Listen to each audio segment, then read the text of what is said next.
This is my intro music. Welcome to the video. I hope you like it lots, so don't forget to subscribe and click the thumbs up button. Now let's react. Alright, hey, hi, hello there, and welcome back to An Anthropologist Watches Ned Fulmer Step in It Deep. I know it's taking us forever to get through this. I got nothing. But here we are. We're making it. We're doing this, guys. We're doing this. I promise. Someday, probably in the year 2026, we will finish this video. It'll happen, I promise. Thanks for sticking it out. I don't remember exactly where we stopped last time. So I backed it kind of up a little bit because I was looking at my notes and I don't remember talking about certain points. And I was looking at the last video that I did and I'm like, we didn't get to this. So I backed it up a little bit. Just a tiny bit. Hear me out. Okay? So hopefully we can get through this quickly and get to the 40-minute mark. That's my goal. That is my goal. So thank you to everybody who's been supporting the channel. Thank you to my subscribers. Thank you to my members. Thank you to everybody who's been following this story arc along with me. I know it's not my normal content, but you know, we're branching out. We're doing some more stuff because we need some fresh stuff on the channel, yeah? And eventually we're going to figure out what the hell's up with Ned because I keep seeing more stuff about Ned and I really want to dive into it, but I keep holding myself back because we haven't finished this and I feel like this is the genesis and we need to finish this. So that we can talk about how Ned is a fucking lol cow, you guys. He's a lol cow, for reals. For realsy reals. Anyway, is he a girl? I don't know. I don't know if he qualifies as a girl, but he definitely qualifies as a lol cow. All right? So, just to put things into perspective for y'all, this video has been out for 5 months. And it only has 8K thumbs up. Put it out there. I'll bet you if I went and ran this through whatever website you do that with, it would be ratioed. Anyway, if you don't know what we're doing here, I highly recommend going all the way back to the very first video and checking it out because I don't have the brain power to recap everything at this point because I think I started this in 2024 at this point. No, I didn't. I started it roughly 5 months ago. So what would this be? Back in September. Couldn't have been 2024. The video didn't exist before then. Anyway, we're at minute 23-ish. We're going to pick up 23, 24-ish. They had just gotten done telling the story about... I have notes, by the way. Just gotten done telling the story about the paparazzi following them from their therapy session. And... she had just, well, they'd both just gotten done talking about the white van that was outside of their neighbor's house because their neighbor was having their roof replaced, but they were so paranoid. They were worried that the the roofer's truck was paparazzi. And that's how badly they were being tracked, bothered by the paparazzi. And Ariel had mentioned how unsafe she felt because they both of them were being hounded by the media and social media and Ned's fans because of Ned's affair. And Ned was desperately trying to make it about himself. And she really wasn't having it. She really wasn't letting him do that. So I was really very impressed with her. Ariel seems to really be over Ned. Like, she really does seem to be done with Ned's shit. And Ned, for the most part, does not seem to be over Ariel. And he's definitely not over Ariel being over him. And going forward here in the next... I want to say 15-ish minutes that we're going to cover, Ned really starts to pull out some works. He really starts to pull some tricks out of the bag. And I think it'll be interesting to see how Ariel handles this because remember, they have children with each other. So it's not like she can just, I mean, she could, but it's not like they have just completely, well, maybe they have at this point, but at this point, they haven't just like cut ties with each other completely, right? They're still trying to work together for to co-parent their kids and stuff like that, which, props, whatever, do you. But you can really tell from body language and the nonverbals between the two of them. She's done.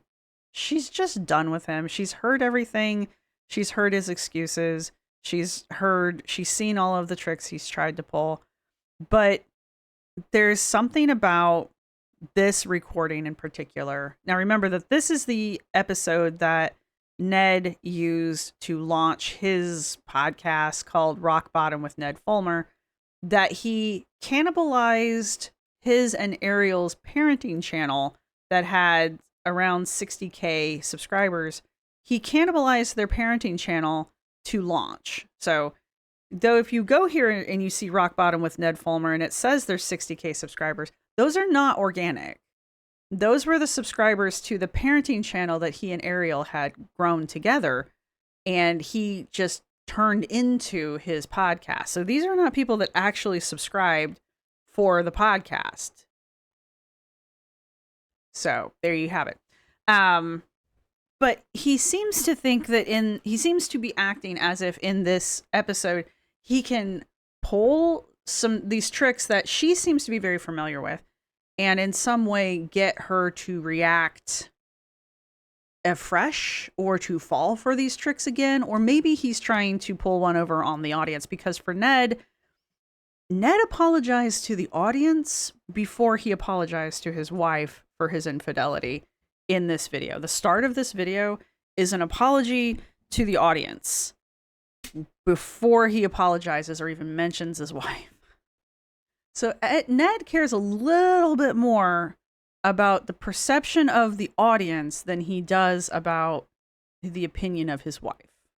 However, in my opinion, Ned acts towards his ex-wife, as if he still has some right or possession over her, and she is very clearly done with him. And I don't think he likes that. But anyway, that's my personal opinion.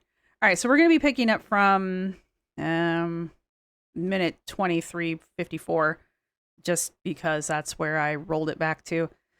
So if there's a little bit of overlap here, that's why. And go. That caused you to experience that. Yeah. What was that moment like when everything changed for you? Awful, obviously. It was kind of surreal. I thought to myself, like, what would somebody who's been cheated on, like, what would somebody in a movie do? Really? I don't know. I wasn't thinking like of a specific movie or something like that. I was thinking like, what do people do in this situation? Like, I wasn't thinking I wasn't thinking for myself. I was thinking like, what do I do next? I remember we were in New York, and you were just picking me up from the airport. And I was so like naively, so you were driving a rental, and I just naively looked over to you in the driver's seat, and I was like, why was Grace in New York? Like, I didn't realize Grace was in New York. Why was she, referring to that picture that I had sent to you? And you looked over at me with this look on your face, and it was like the veil just fell, like this, like I knew in my brain that something was going on, but I just sort of refused to believe it. And then when I saw that, like, just wildly guilty look on your face, like you wanted to tell me something. You can see, as she recalls this memory, you can see the little snarl that she still has when she recalls this memory. She's still not happy about. I mean, when are you ever going to not be upset by something like this, I wonder? But like, yeah, she's still mad. and I didn't even let you say anything. I was like, turn this car around. You don't remember that? No, I don't remember it happening like that, but it doesn't matter.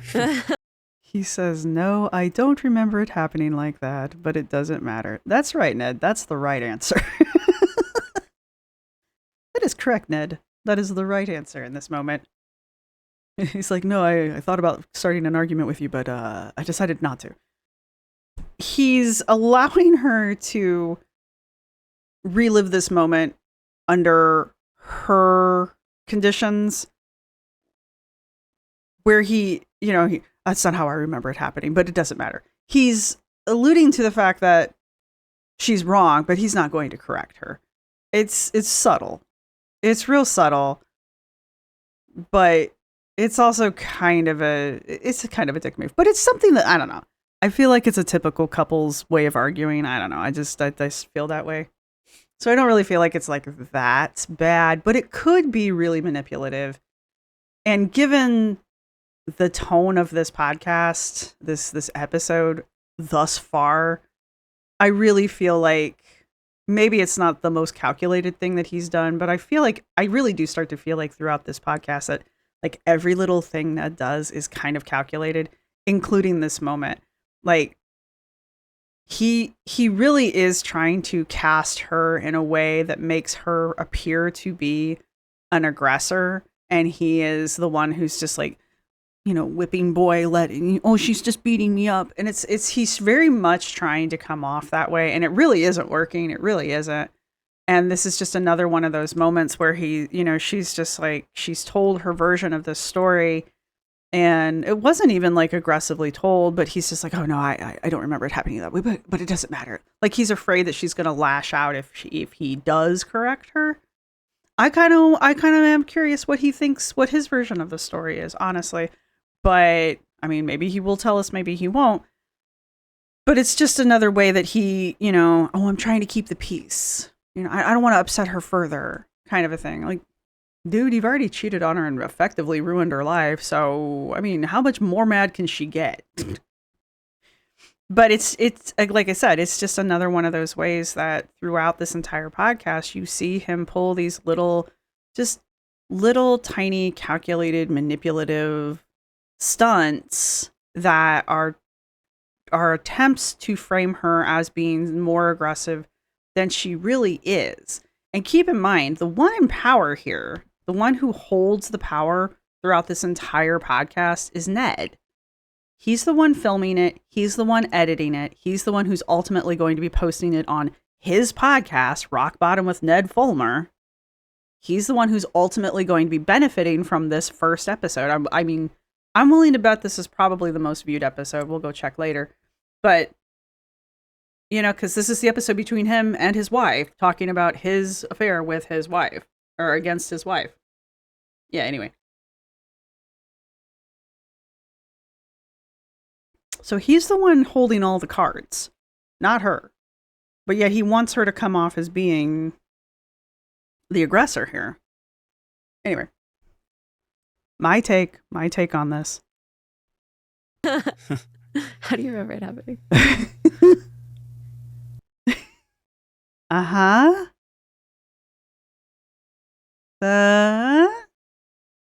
This is the face of someone who's desperately trying to come up with a story. How do you remember it happening, Ned? Oh.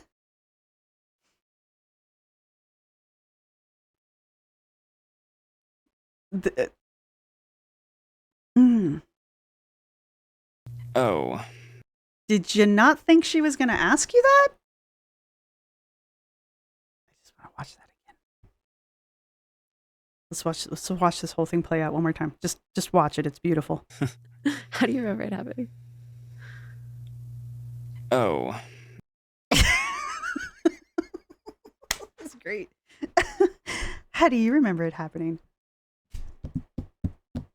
Oh, oh shit, you asked me. Vamp. I mean, you asked me a couple of different follow-up questions.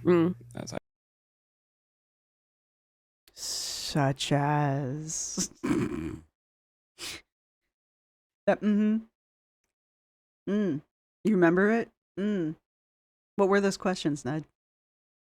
I just sort of answered them.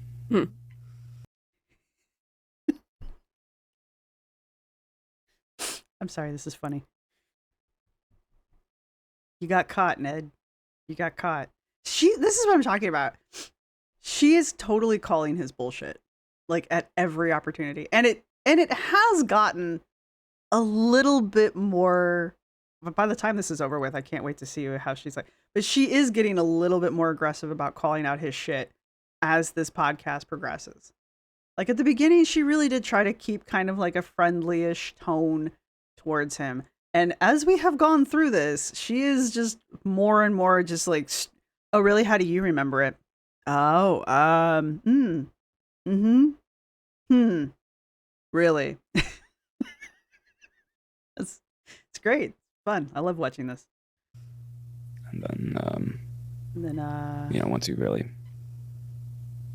once I, answered it in such a way that you knew exactly who it was and what had happened. Yeah. What did you say though? I mean, you apparently have a really clear memory of this moment. I want details now. Now I'm invested. Then you were like, take me back to the airport. Yeah. That part was very cinematic. If you were trying to be like in a movie. That moment was very cinematic, like you were trying to be in a movie. So, yeah. Turn this fucking car around. I mean, yeah, I think there was a lot of sort of delusions and rationalizations that you, as the person doing that, sort of are telling yourself as to why it's not so bad, or why it's going to be okay, or why actually this talked about it in this way. And then it's like, I remember that moment, it all just kind of like fell down, where I could see how devastated and just completely traumatized you were. And then it was just like, oh, everything changed for me as well. I'm like, oh no, this is like, I've been hurting this person that I love this whole time.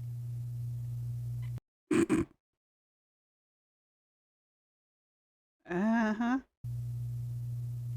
You didn't realize until then? Well, you didn't realize until then. So, one of the comments that Ned got a lot for this podcast, for this episode, was his verbal fry. I call it mumbling, and I'm a mumbler, and I call it mumbling.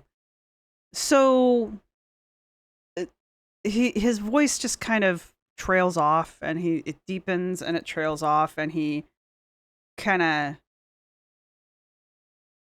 says one word, drips off, says another word, drips off. He's thinking. He's thinking about the next word he's going to say. There are verbal pauses is what's occurring in between. And he's not thinking in a smooth line. The dropping of the register of his voice usually indicates like not being sure about what he's going to say next. The guys over on the behaviorist panel talk about the voice register and the hesitation during speaking a lot. I find that really fascinating. I mean, have you ever asked your kid? Like, how many of you have children, and how many of you have asked them things and they've tried to lie their way through them? But Ned says, delusions and rationalizations. In that moment, I saw how devastated you were. And that's when you realized? You didn't realize till then? But Ned tries to use moral masking here. He admits to self-deception, but he tries to couch it in a way as it was like a fog in the moment. And so it wasn't quite a conscious choice.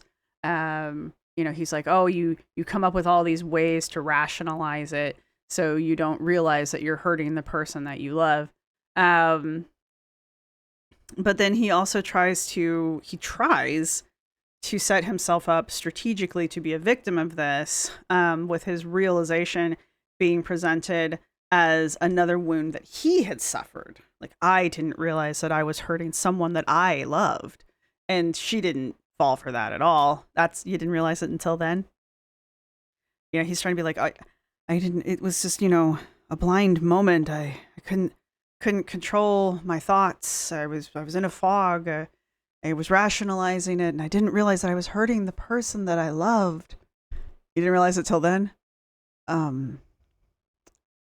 Yeah, so he's trying to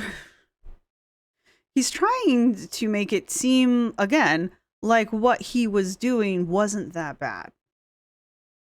And even if it was that bad, he was the victim of it, right? That's how he's trying to have this come off. And she's really not having it. She really isn't having it. The whole conversation here, he's lost control of. I don't know if he ever had control of it, from the point where she's talking about where he picked her up at the airport and he asked her, or she asked him about, you know, Teresa, I think the name was. Teresa's his sister. We learned that in one of the other, the first or second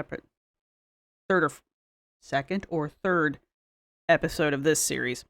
Because she had, in trying to protect herself, had tried to rationalize that the person that he was, I think, kissing in the picture was his sister, which would be creepy anyway. But either way, she was trying to rationalize that he wasn't cheating on her because one of his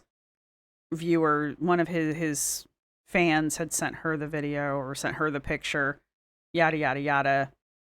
House of Cards comes down. Very simplified story, by the way. So he picks her up at the airport. She then confronts him about, you know, why was your sister in town? Why didn't you tell me? And that's when he was like, oh shit, how did she even know? Well, dumbass. Not as clever as you think you are, that's how. And this is where he tries to, like, come up with this, like, oh, in the moment, I just couldn't stop myself, kind of a thing. Guys always do that. I couldn't control myself. Really? That's strange. Everybody else seems to be able to control themselves except you. Come on. Here we go. Trying to cue my note up here. Go. You know, but then there's other things you tell yourself to kind of sort of compartmentalize, or I guess. He's not. This is great. Just kind of, there's things you tell yourself to kind of compartmentalize it. She's buying this story. She feels really bad for him. Gotta compartmentalize your cheating. Oh, shit. I'm there for you, Ariel. I'm there. I feel you. I don't, but I understand the anger.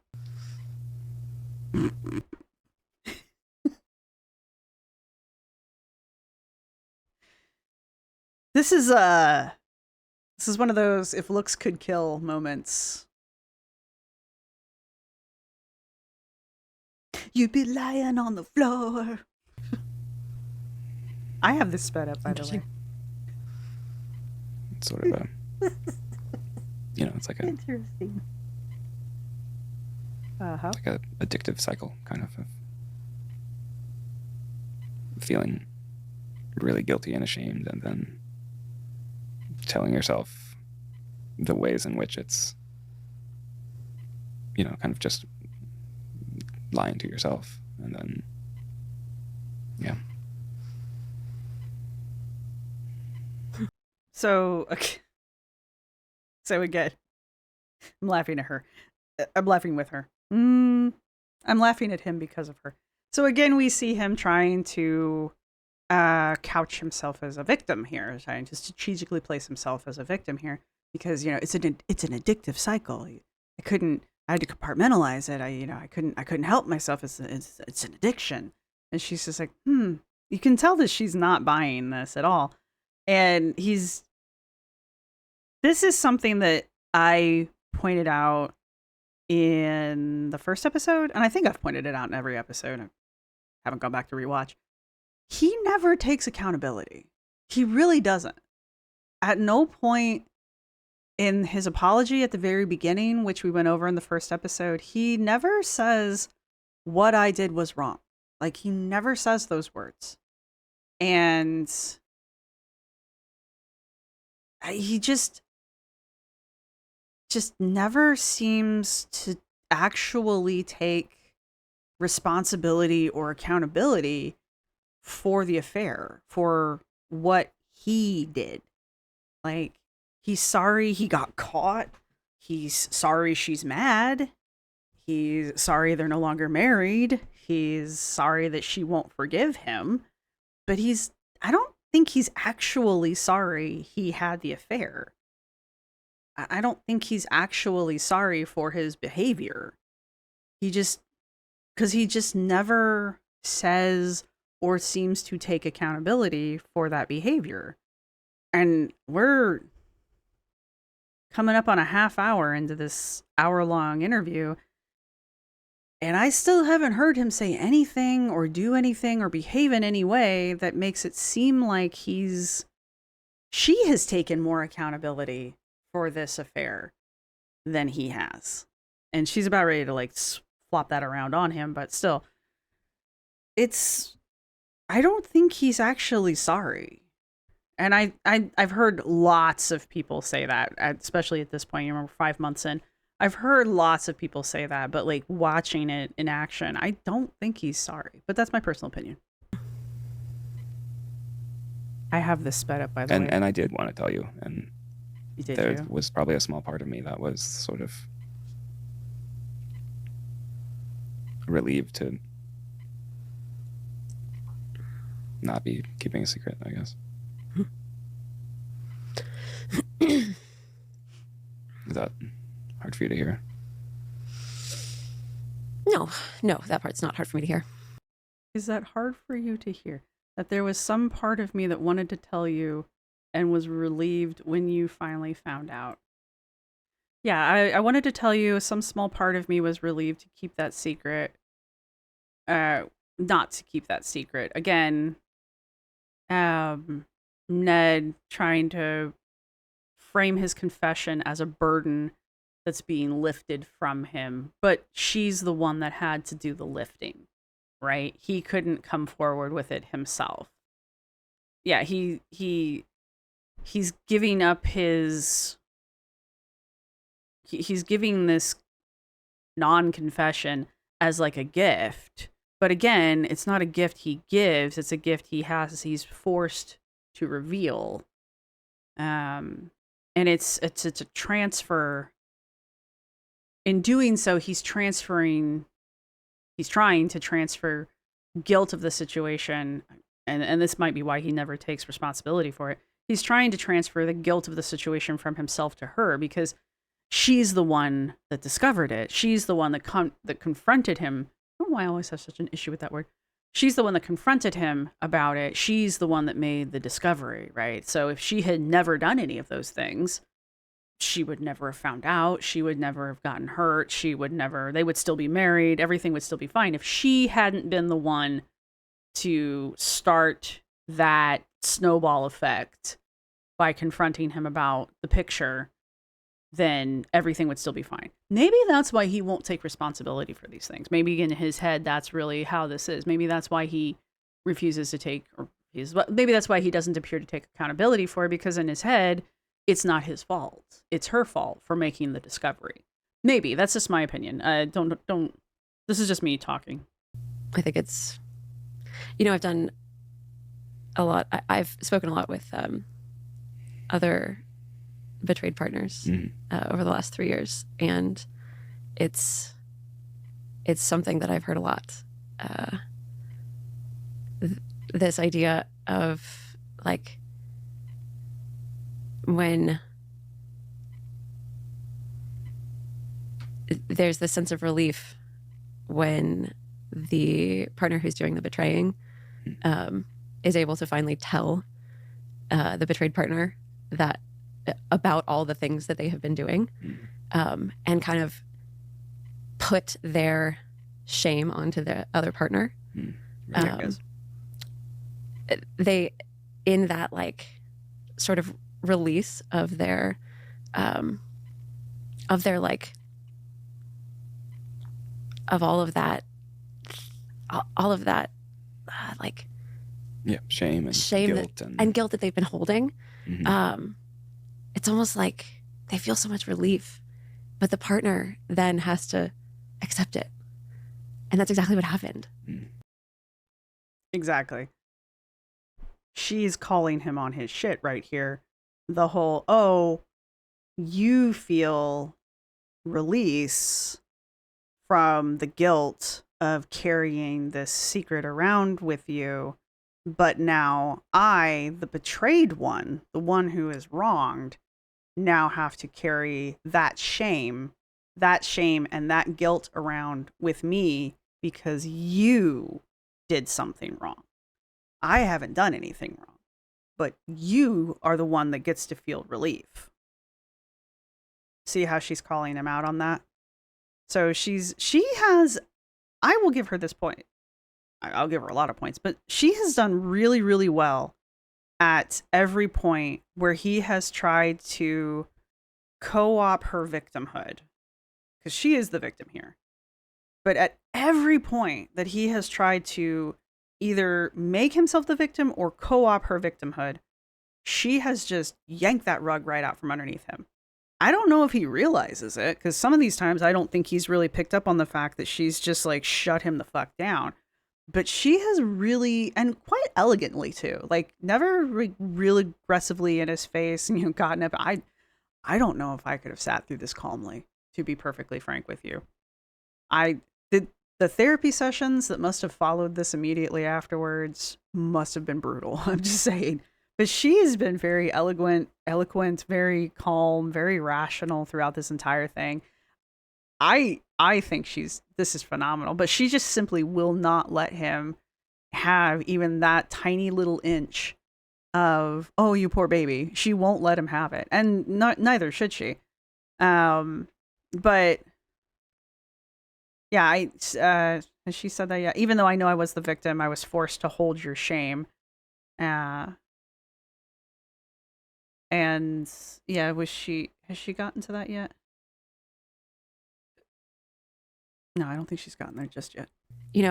When you told me, suddenly then I had to take all of that guilt and shame of your affair. Mm-hmm.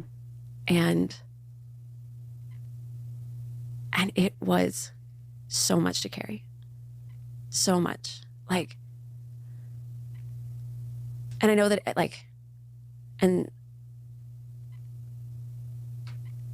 suddenly something that like you had, that, and it, like the wild thing is that this was something that you had done. Mm-hmm. Like I had no part in this. This was not, like, you could even say that you had done this to me, like I was the victim of this situation. And yet when you told me, I had to like accept your guilt and your shame. And in our like society where couples are, especially married couples, like when men have affairs, women are often looked at as like, well, what did you do wrong? Mm-hmm. And it's so hard to get out from under that of like, well, what did you do to make him look elsewhere? Were you not a good enough wife? Were you not, did you not make him happy enough? And there's so much shame there. So Ariel is addressing the cultural stigma that our society does have about when the male partner cheats, the female partner not only has to carry the shame of the affair, but then it's also looked upon the female partner of, well, what weren't you providing that made him look elsewhere? And she's just trying to express that not only did I have to carry, the shame of you cheating on me, and I was the one that was wronged, and you get to be the one that feels relief, but then now I also have to carry the stigma that society is going to put on me that I was somehow not keeping you satisfied in the home, so you had to look elsewhere to find that satisfaction. And Ned just goes, mm-hmm.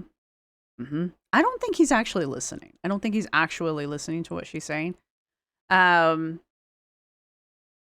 Because I think if he was, he would have been trying to squirrel himself in there somehow as some kind of like victim of society as well. Because he's done it at every other opportunity. But she's definitely pointing out how Ned's relief comes at the cost of her absorbing not only the personal shame of their relationship collapsing because of his actions, but also the social shame that's going to be put onto the collapse of their relationship because of his actions.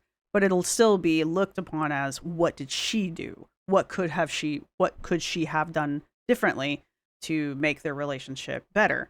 It's always going to come back around to, what did the woman do wrong? And that's just the cultural bias, the cultural blame within our Western society that, I'm sorry, we have a sexist society. I don't know what you want me to tell you. Even in today's modern, enlightened era. And I'm so tired of holding that. I'm so tired of holding it.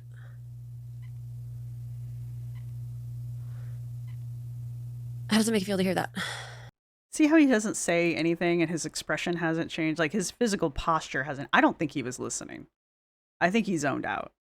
I don't think he heard a fucking word she just said there. And see how he didn't even like, how does that make you feel to hear that? And he's like, oh shit, you were talking? Yeah, see right there. I don't think he heard a damn word she just said. I mean, did it ever occur to you that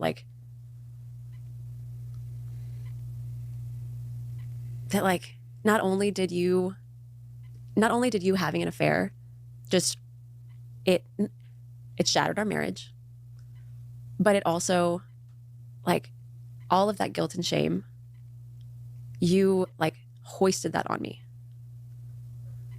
I think if she wasn't summarizing everything she just said right now, I don't think Ned would have any fucking clue what she had just said for the last 4 minutes. Like, you gave that to me. In a little rat pack. Now I have to carry that around for the rest of my life. I don't think it's fair that as a society you're put in that position. It's certainly not true.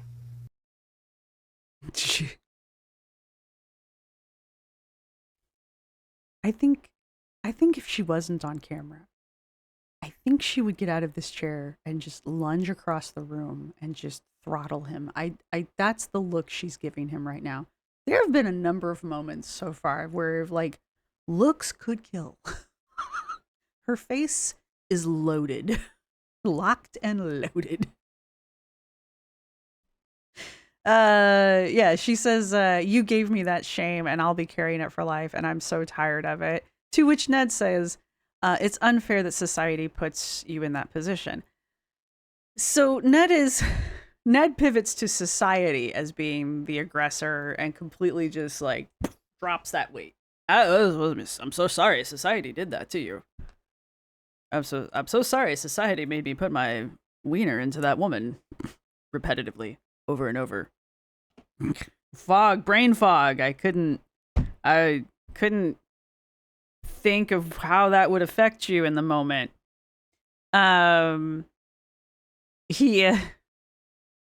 He's trying to reframe the harm as a structural issue, not so much a personal issue. He wasn't him, it's society.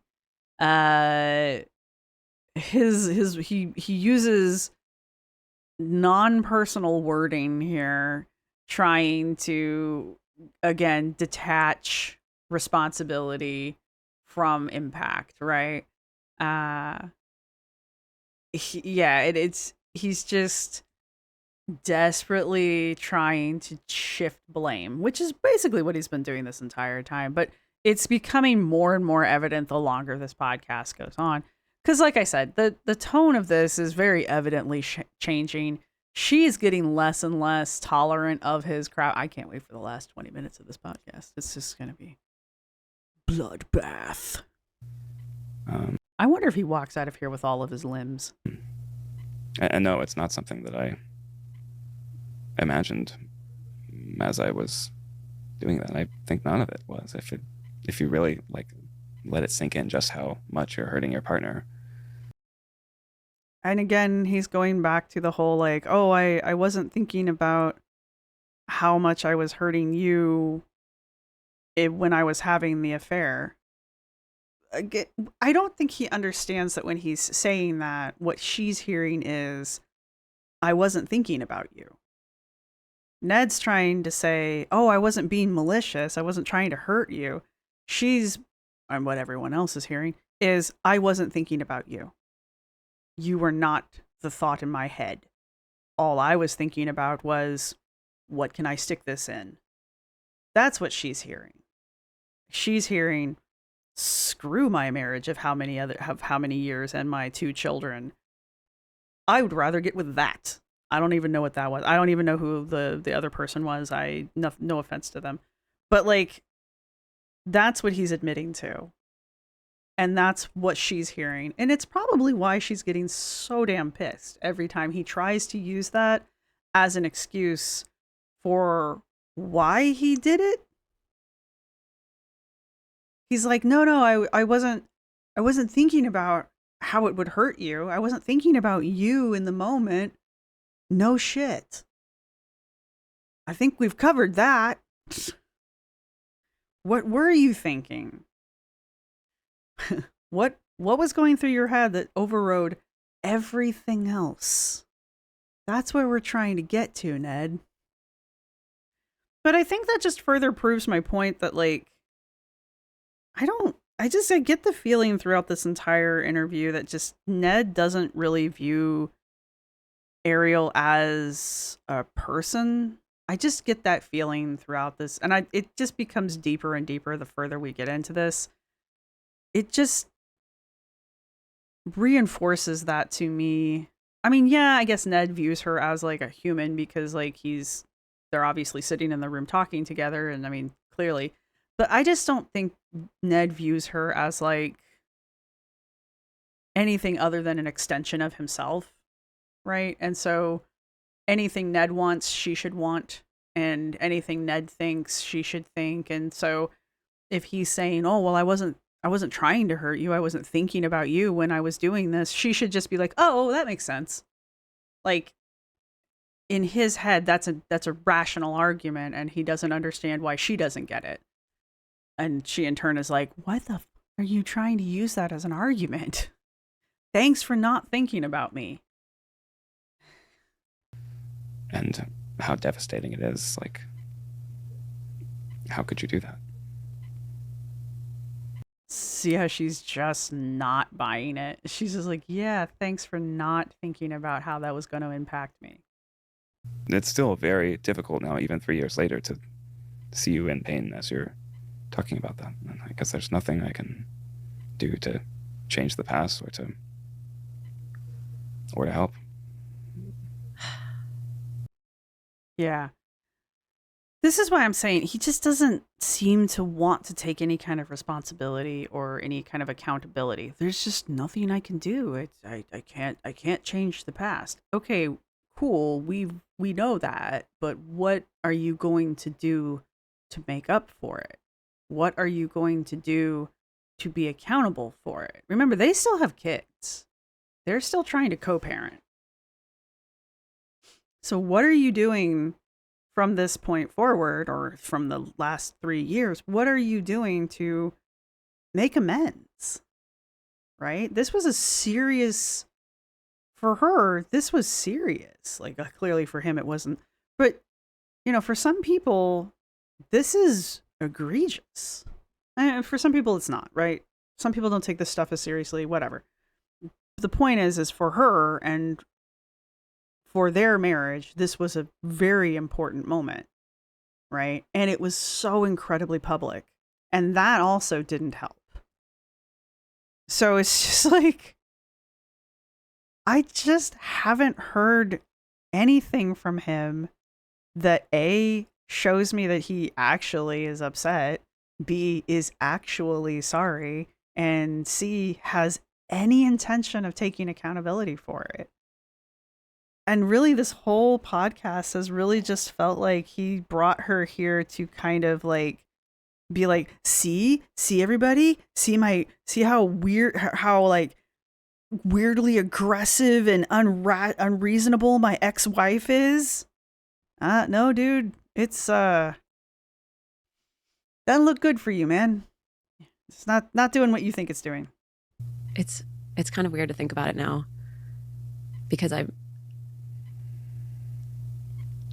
feel like I'm in a really good place now, and going back to like before I discovered the affair, it feels like going back to this weird fantasy world where like, I don't know, I thought we had this love that like transcended, I don't know, but it was a fantasy. It was like, you know, I trusted you so completely. And I mean, we grew up together. We got married when we were like in our early 20s. Yeah. We were babies. We had nothing. I mean, we moved out to LA with just our car full of stuff. I mean, I'm like tearing up just thinking about it. We were just kids. And it's like,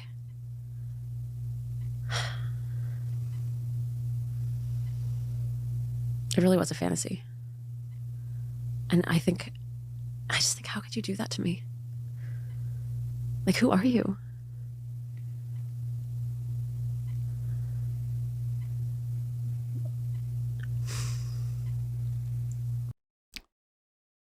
His expression during this whole thing where she is deconstructing their past.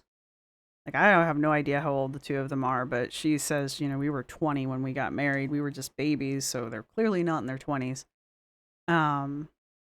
He barely reacts. Is he always like this? Like, is that his baseline? Am I just reading him wrong? Is his baseline just, you know, dead-faced mannequin?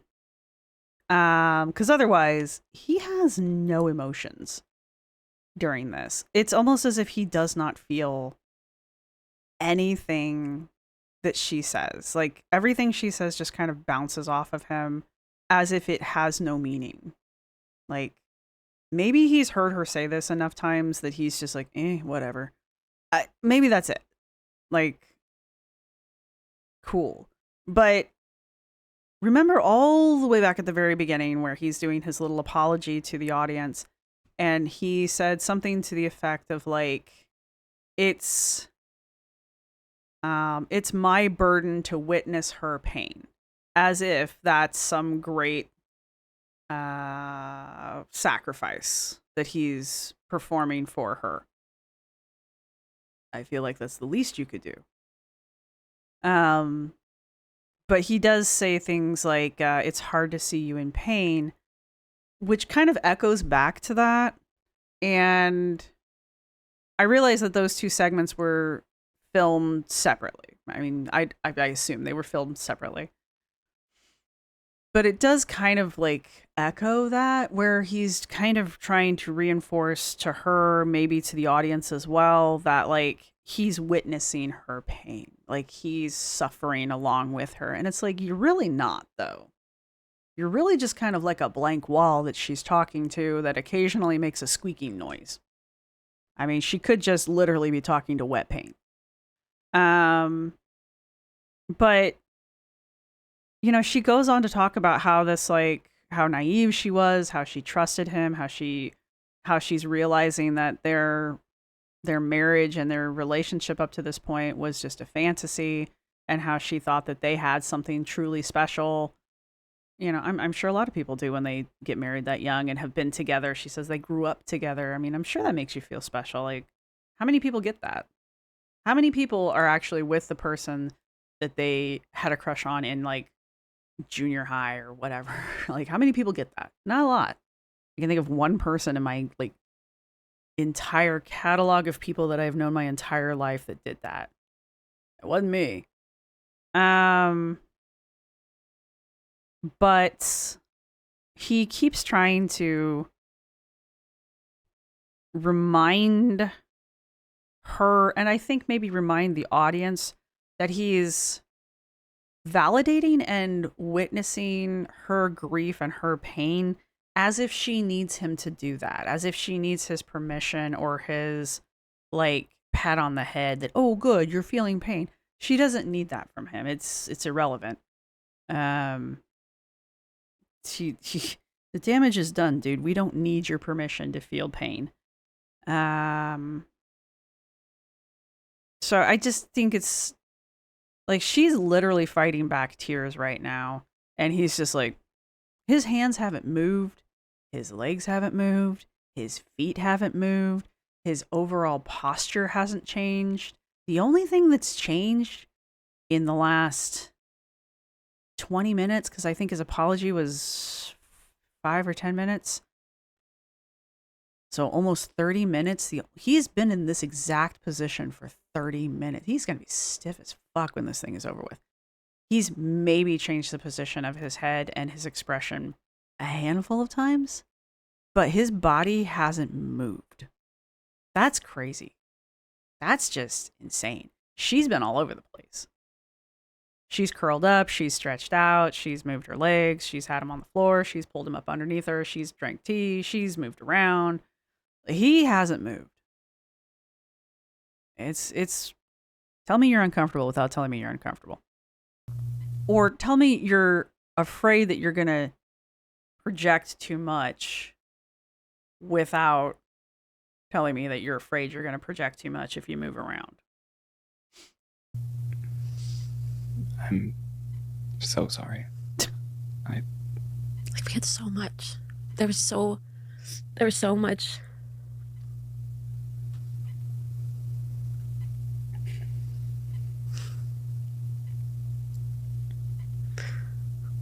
We had so much life left. We still have so much life left. I don't know why I'm crying. Just I don't think do it's like the loss of that dream that we both had. It felt like that in that time period for me too. What happened? See, that's one of the ways he tries to co-op her victimhood. It felt like that for me too. Really? How?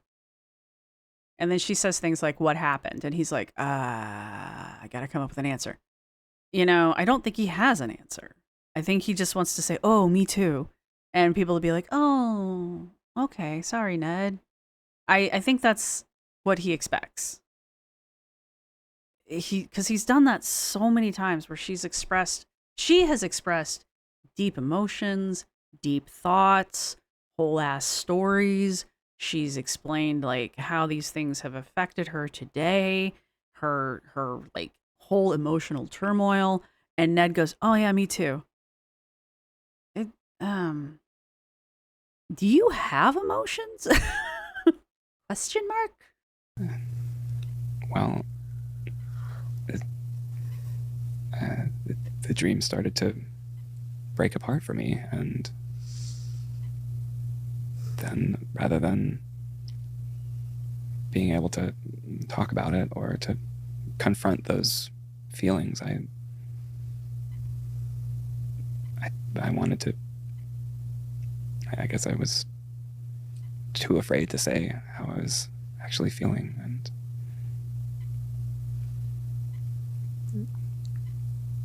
it seemed, I don't know,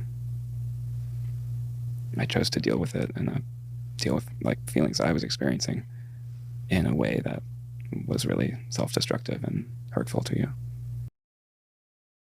So he says, this is the most descriptive he's been. The dream started to break apart for me. Somehow. I was too afraid to say how I felt, so I chose destructive actions. I think he's just referring to the affair itself. But again, he's trying to mask this. He's trying to downplay it. Right? He doesn't mention what it was. He doesn't mention, oh, I decided to have an affair. The dream was falling apart for me. I was feeling confined by, kids and family and career. And so I decided to go have a wild night with, a hot chick one night. I don't know who he had the affair with. And I'm not trying to paint her in a bad light. I'm making fun of him. And, so, I just decided to go sow my wild oats because I felt too tied down. Instead of saying that, which is probably more closer to the truth, he's like, I chose self-destructive ways that were hurtful to you. You had an affair that ended your marriage. That's a little bit more than self-destructive. That's like the nuclear option. He again is trying to strategically place himself as a victim, this time of fear and confusion, rather than actual injury. He is admitting that it was hurtful to her, but the dream was falling apart for me too, and I was just scared and confused, and I didn't know how to react, so I did the wrong thing. I picked the wrong cup. He's also trying to keep a ritualized deception going on here with this formulaic chant that he's had going throughout this entire episode. And he's going to keep doing this, I will always regret it. I'm sorry it was hurtful to you. I'm sorry you're mad, kind of a thing.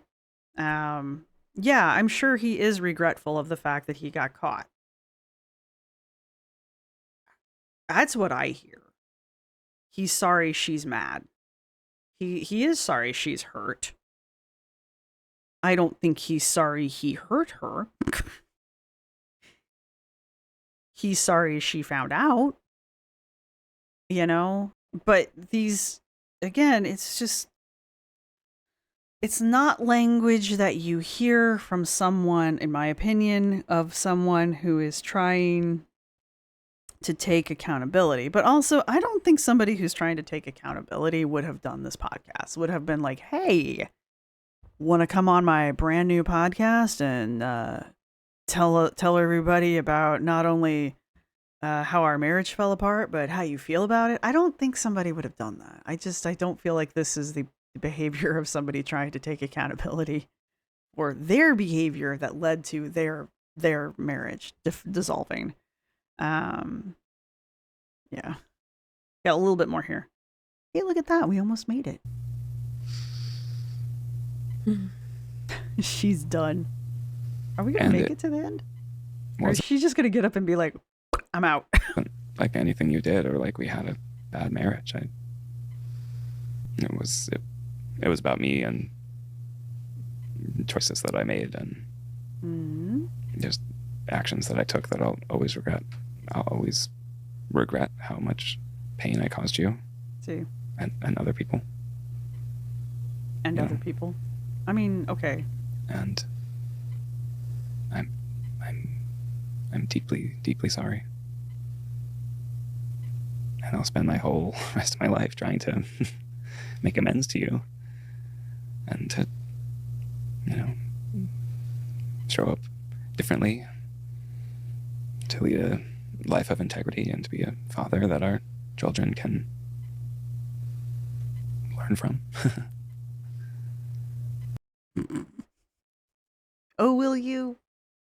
She's not buying it.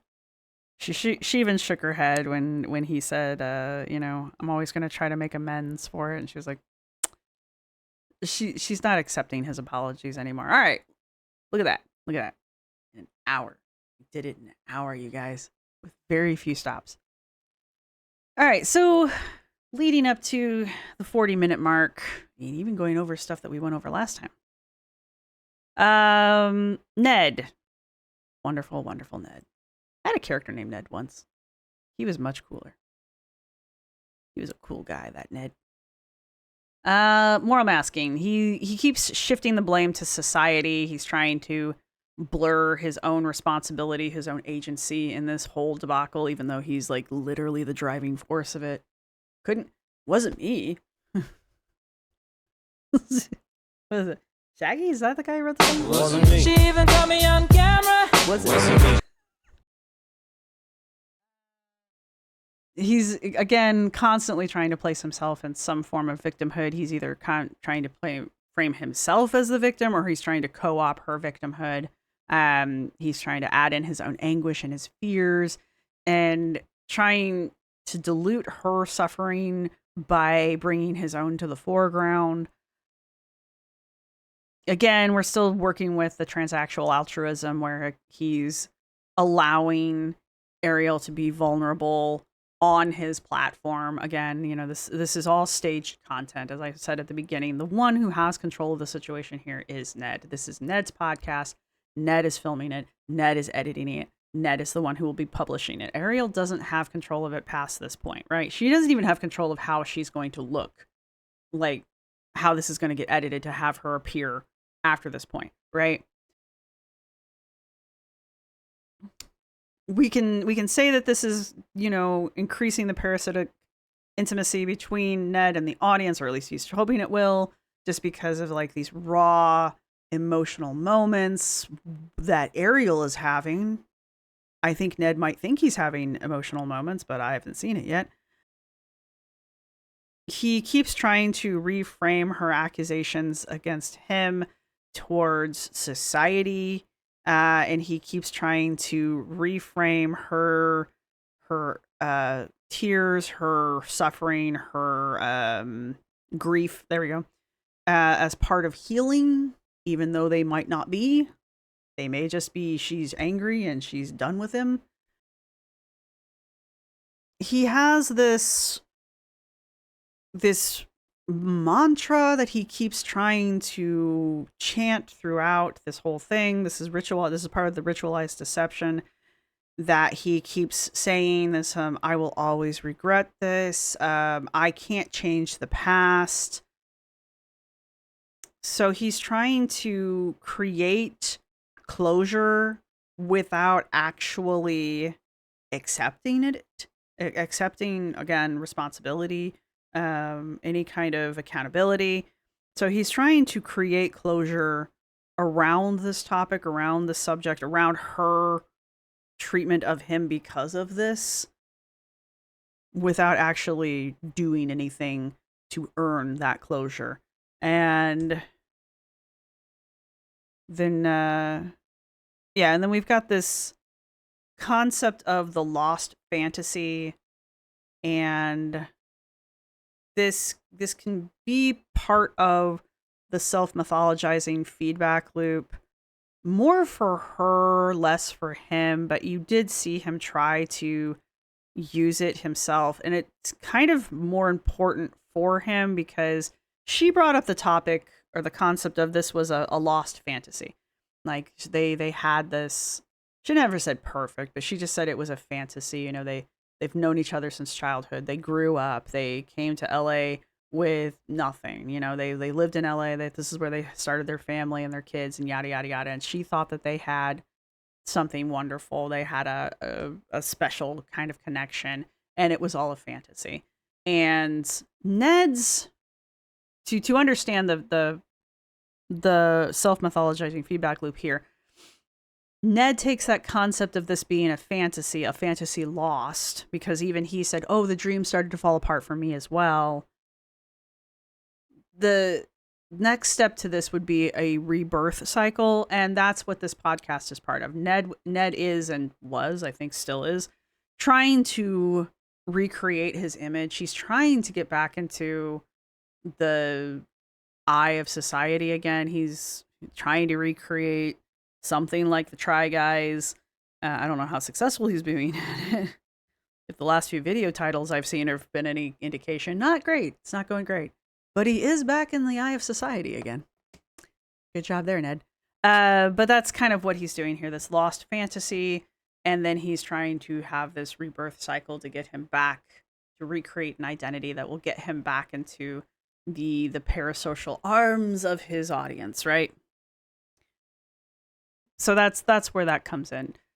The loss of the fantasy is more of a painful metaphor for her. And for her it is more of a growth cycle, or it can be more of a growth cycle for her. She does seem to be over it, over him.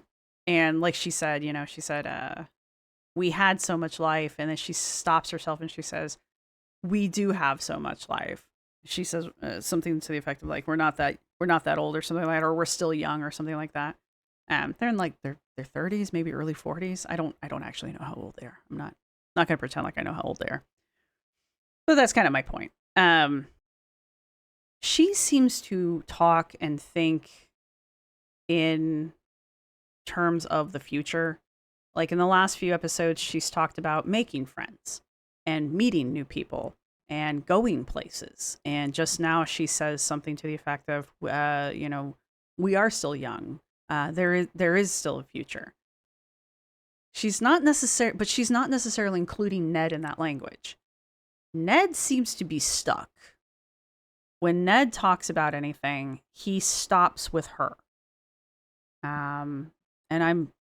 It just kind of reinforces to me that like Ned hasn't gotten over the fact that she's over him.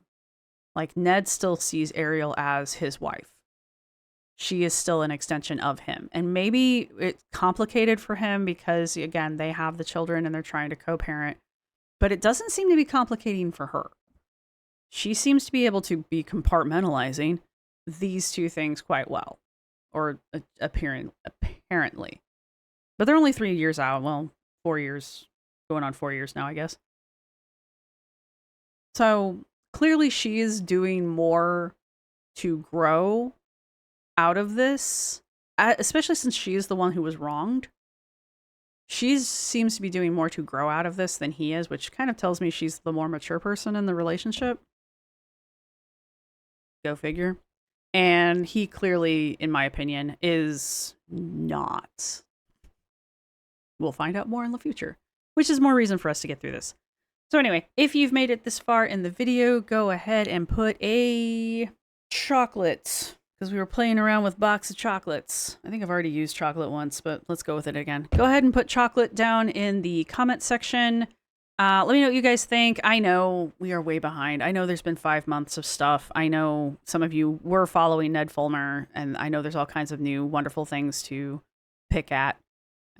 So let me know what you guys think down in the comment section down below. Try not to spoil too much for me, but let me know what you guys are. Let me know all the good gossip down in the comment section down below.